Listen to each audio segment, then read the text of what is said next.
yeye ako 2 term kwa sababu amewekewa barabara.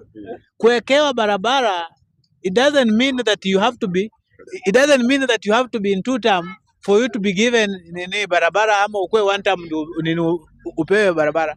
Pesa ya kuweka nini barabara ama dawa hospitalini, shule, hizi vitu zote zinakuanga kwa budget.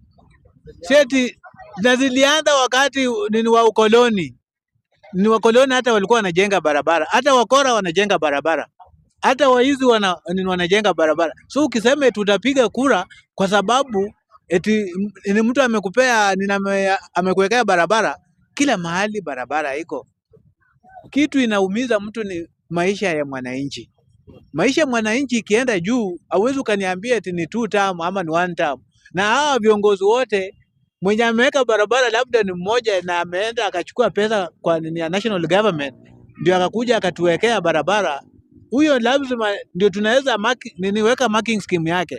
Lakini mwingine mwenye anaua watu, anatuma watu na rungu saa hizi town, eti vijana wa watu waende wauawe, familia waanze kulia.